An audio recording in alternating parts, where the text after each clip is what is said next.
একদম গুগল সার্চের উপর ভরসা করবেন না, বারবার বলছি। ঠিক শুনছেন, কোন কোন বিষয়ে ভরসা করবেন না সেটাই বলবো। আজকে আমি যে বিষয়টা নিয়ে আলোচনা করতে চলেছি যে গুগল সার্চের উপর ভরসা করবেন না, গুগলের উপর ভরসা করবেন না। কেন করবেন না, কোন কোন বিষয়ের উপর করবেন না? না, গুগলের এতে কোনো দোষ নেই। কিছু দুষ্টু মানুষ এই গুগলে আশ্রয় নিয়েছে আর আমাদের বোকা বানাচ্ছে। তো এই বোকা বানানোর কৌশলটা কেমন, আর এই কৌশলে আমরা না নিজেদের ফাঁসিয়ে ফেলি, তো সেটাই কিন্তু আজকে আমার বিষয়। আর এই বিষয়টা নিয়ে আমি আলোচনা করব, সঙ্গে থাকবেন, স্কিপ করবেন না। কারণ আমরা এমন কেউ হয়তো খুব কমই আছি যারা গুগলের বিষয়ে শুনিনি বা গুগলের থেকে উপকার কখনো পাইনি। এরকম কিন্তু মানুষ খুব কম আছে যারা গুগলের প্রত্যক্ষ বা পরোক্ষভাবে উপকৃত হয়। যখনই কোনো মনে প্রশ্ন, তখনই কিন্তু গুগলই আমাদের মুশকিল আসা। যখনই কোনো প্রশ্ন, সঙ্গে সঙ্গে উত্তর নিয়ে হাজির গুগল। গুগল কিন্তু ঘরের লোক হয়ে গেছে। যেমন হয় না মাসিমা, কাকিমা, পিসিমা, বাড়ির ছোট্ট পোষ্যটি, সেরকমই গুগল। চাইলেই তার হেল্প পাওয়া যায়, হাত বাড়ালেই হেল্প। কিন্তু এই হেল্পে, এই যে হেল্পের একটা ভালো দিক, এর মাঝখানে কিছু কাদা জল ঢুকে গেছে। এই কাদাগুলোকে, এই কাকড়গুলোকে বাছাটা কিন্তু খুব মুশকিল। এই বিষয়ে জানা না থাকলে সর্বস্ব হারিয়ে ফেলতে পারে, শারীরিকভাবে, মানসিকভাবে, আর্থিকভাবে, সব দিক দিয়ে আপনি ক্ষতিগ্রস্ত হয়ে যেতে পারেন। সেই বিষয়টা নিয়ে আমি আলোচনা করব, সঙ্গে থাকবেন। চলুন দেখি কোন কোন বিষয়গুলোর উপর ভরসা করা একদম উচিত নয়। গুগল সার্চ করে কোনো অজানা অচেনা ওয়েবসাইট থেকে অ্যাপস বা সফটওয়্যার ডাউনলোড করবেন না, ইনস্টল করবেন না। সেগুলো কিন্তু বেশ ঝুঁকিপূর্ণ। এই যে এপিকে ফাইলগুলো আপনি ডাউনলোড করবেন, সেগুলোর মাধ্যমে কিন্তু আপনার মোবাইলে বা ল্যাপটপে কিন্তু মালওয়্যার ঢুকে যেতে পারে। এই মালওয়্যার কিন্তু একটা তথ্য পাচারকারী একটা ভাইরাস। সেই তথ্য পাচারকারী ভাইরাসের মাধ্যমে আপনার মোবাইলে যা যা ছবি, ভিডিও বা আপনার ব্যক্তিগত যে তথ্যগুলো আছে, মানে মোবাইলে আজকাল অনেকেই পিডিএফ ফাইল করে আধার কার্ড, প্যান কার্ড বা নিজের ব্যক্তিগত অনেক জিনিসপত্র রেখে দেন, সেগুলো সব কিন্তু হ্যাকারদের হাতে পৌঁছে যাবে। এছাড়াও আপনার কিন্তু এভাবেই যদি আপনি মোবাইলে যদি ধরুন ইউপিআই এর মাধ্যমে টাকা পেমেন্ট করেন বা ইউনো অ্যাপস এর মাধ্যমে আপনি টাকা পেমেন্ট করেন, মানে পাসওয়ার্ড দিয়ে কিছু কাজ করেন, আইডি পাসওয়ার্ডের নিয়ে আপনার মোবাইলে ব্যবহার করেন, তার মাধ্যমে কিন্তু আপনার ব্যাংক অ্যাকাউন্ট খালি করে দিতে পারে এই ম্যালওয়্যার। এই থেকে সাবধান থাকবেন। অজানা ওয়েবসাইট থেকে অ্যাপস, সফটওয়্যার ডাউনলোড করবেন না, নিজেদের থেকে বিরত রাখবেন। এই পরামর্শটা কিন্তু আমার তরফ থেকে রইল। এছাড়া আরেকটা পরামর্শ দেব, সেটা হলো অনেক সময় হয় হালকা ঠান্ডা লেগেছে, জ্বর হয়েছে, শরীর খারাপ হয়েছে, বা বিভিন্ন সময় বিভিন্ন প্রেশার বেড়েছে। এছাড়া অনেক জটিল জটিল রোগেরও চিকিৎসা অনেকে গুগল দেখে করে নেয়, মানে গুগলে সার্চ করে ওষুধ দেখে নেয় আর সেটা নিয়ে ট্রিটমেন্ট করা শুরু করে দেয়। নিজের ট্রিটমেন্ট নিজে ডাক্তার হয়ে যায়, মানে আপনার ডক্টর খুদ বানো। তো এরকম একটা টেন্ডেন্সি কিন্তু অনেকের মধ্যে থাকে। এটা কিন্তু খুব বিপজ্জনক, কারণ মনে রাখবেন ডাক্তাররা এত বছর ধরে পড়াশোনা করে জ্ঞান সঞ্চয় করে, আর তার ফলটা পাই আমরা যখন তাকে ট্রিটমেন্ট করা যাই।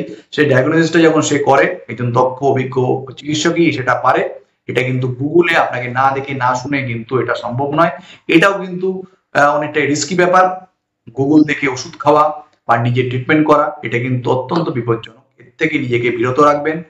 এরপর একটা আমি বলবো, সেটা হলো অনেকেই দেখবেন ওই শেয়ার ট্রেডিং বা ক্রিপ্টোকারেন্সি পারচেজের সময় অনেক সময় গুগলে সার্চ করে, গুগল সার্চ করে এসে তাদের পরামর্শ অনুযায়ী তারা সেই জায়গায় ইনভেস্ট করেন এবং তাদের বুদ্ধি অনুসারে বুদ্ধি নিয়ে অনেক সময় অনেক কিছু করেন, বা তাদের কথায় এতটাই হিপনোটাইজ হয়ে যান যে আপনাদের সর্বস্ব হারাতে হয়। তাই বলবো সবসময় একজন নির্ভরযোগ্য যারা কনসালটেন্ট আছে এই ব্যাপারে পারদর্শী, আপনার চেনা পরিচয়ের মধ্যে, তাদের পরামর্শ নিয়ে করবেন। না হলে কোনো বিশ্বস্ত ওয়েবসাইট থেকে পরামর্শ নেবেন, সেটা আপনার ক্ষেত্রে অনেকটাই লাভজনক। এছাড়া আরেকটা কথা বলবো, সেটা হলো যখনই আমরা অনেক সময় কোনো ব্যাংকিং ওয়েবসাইটে যাওয়ার দরকার হয়, ধরুন এসবিআই বা কোনো আইসিআইসি ব্যাংক বা কোনো অ্যাক্সিস ব্যাংক, কোনো জায়গায় ধরুন পেমেন্ট করবো, এলআইসি তে পেমেন্ট করবো, এলআইসিআই বা কোটাক মাহিন্দ্রা, কোনো জায়গায় ধরুন পেমেন্ট করবো, তখন আমরা গুগলে সার্চ করি। সার্চ করে লিখি, লেখার পর যখনই ওয়েবসাইটটা এসে যায়, ক্লিক করে ঢুকে যাই, তারপরে আমাদের আইডি পাসওয়ার্ড দিয়ে সেখানে এন্টার করি, টাকা পেমেন্ট করি বা টাকা কখনো ট্রান্সফার করি, এগুলো করি। মানে এই পাসওয়ার্ড আইডিটা সেখানে আমরা দিয়ে দিই। এটাও কিন্তু অত্যন্ত বিপজ্জনক। আমরা কিন্তু ইউআরএলটা কখনোই দেখে নিই না, কারণ মাথায় রাখবেন এরকমই মানে যেরকম আপনার ব্যাংকের সফটওয়্যার মানে ওয়েবসাইট গুলো আছে সেরকমই হুবহু দেখতে কিন্তু তারা হ্যাকাররা ফিশিং ওয়েবসাইট বানায়। মানে দেখতে একদম ওরকম, কিন্তু দেখবেন ইউআরএল অ্যাড্রেসটা আলাদা, ইউআরএল অ্যাড্রেসটা পুরোপুরি আলাদা। এরকম কিন্তু ফিশিং ওয়েবসাইট হ্যাকাররা ইউজ করে তারা এই তথ্য চুরি করার জন্য। তাই যখনই কোনো ওয়েবসাইটে আপনি কোনো সার্চ করবেন, ওয়েবসাইটে আপনি আপনার ইমেল, আপনার আইডি, পাসওয়ার্ড লিখবেন, তার আগে কিন্তু সবসময় দেখে নেবেন HTTPS লেখাটা আছে নাকি, বা যেইটা সার্চ করছেন, ধরুন কোটাক মাহিন্দ্রা সার্চ করছেন বা আপনি LICI সার্চ করছেন, life insurance corporation of India, সেই লেখাটা আছে নাকি, না অন্য কোনো নাম আছে, আর যে ফটোটা বা মানে যে ওয়েবসাইটে ডায়লগ বক্সটা খুলেছে সেটা আলাদা। সেটা ধরুন একটা স্টেট ব্যাংকের, আর উপরে আছে ধরুন AKZ বা বিমল পান দোকান লেখা আছে। তো এরকম লেখা নেই তো, সেটা কিন্তু অবশ্যই দেখে নেবেন, কারণ ফিশিং ওয়েবসাইট গুলোতে কিন্তু এগুলো কিন্তু খুব হচ্ছে। এটাতে কিন্তু আপনার আর্থিকভাবে ক্ষতিগ্রস্ত হওয়ার কিন্তু একটা ঝুঁকি থেকেই যায়।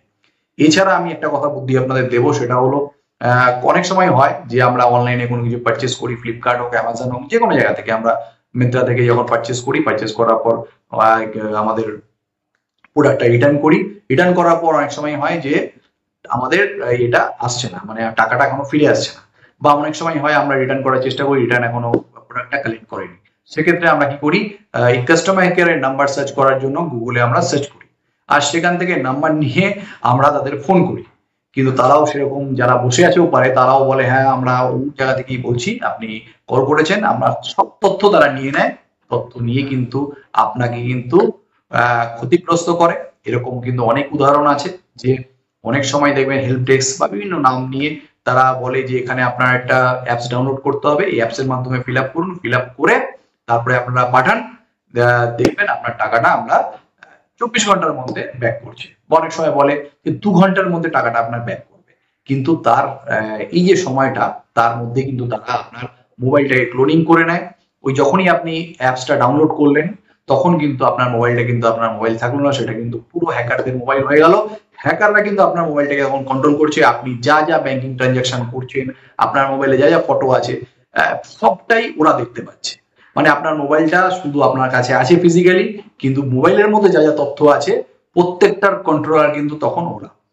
সেটা কিন্তু আপনার ক্ষেত্রে বিপজ্জনক হতে পারে, আর্থিকভাবে আপনি ক্ষতিগ্রস্ত হতে পারেন। এছাড়াও আপনার যে ব্যক্তিগত তথ্যগুলো মোবাইলের মধ্যে আছে সেগুলোও কিন্তু অন্যের হাতে চলে যেতে পারে।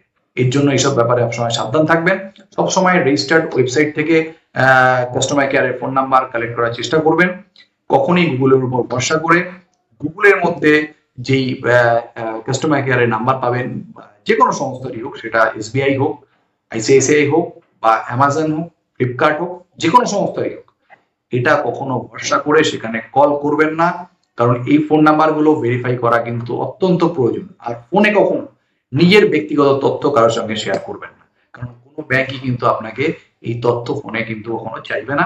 এ ব্যাপারে সবসময় সাবধানী থাকবেন। আজকে এখানেই শেষ করছি। ভিডিওটা কেমন লাগলো অবশ্যই জানাবেন কমেন্ট সেকশনে। আর যদি কোনো প্রশ্ন থাকে অবশ্যই প্রশ্ন করবেন, আমি চেষ্টা করব উত্তর দেওয়ার। আর যদি ভিডিওটা আপনাদের ভালো লেগে থাকে, যদি মনে হয় এই ইনফরমেশনটা সবার সঙ্গে শেয়ার হওয়া প্রয়োজন, তাহলে অবশ্যই সবার সঙ্গে এটা শেয়ার করবেন, কারণ এই ইনফরমেশনটা থাকা কিন্তু অত্যন্ত প্রয়োজন। কারণ গুগল ইউজার আমরা সবাই, তাই গুগলে সার্চ করি না এমন ব্যক্তি খুব কম। তাই গুগলের ভালো দিক মন্দ দিক, গুগলে সার্চ করলে কি কি সমস্যা হতে পারে, কোন কোন সার্চ করা সেফ নয়, সেগুলো জানা সবার প্রয়োজন। তাই বলবো, আপনাদের অনুরোধ করব যে এটা সবার সঙ্গে শেয়ার করুন। আর একটা কথা, আপনারাও কিন্তু এইগুলো সার্চগুলো থেকে নিজেদের বিরত রাখবেন, এই আশা রাখি। তাহলে আসছি, ভালো থাকবেন, সুস্থ থাকবেন, নমস্কার।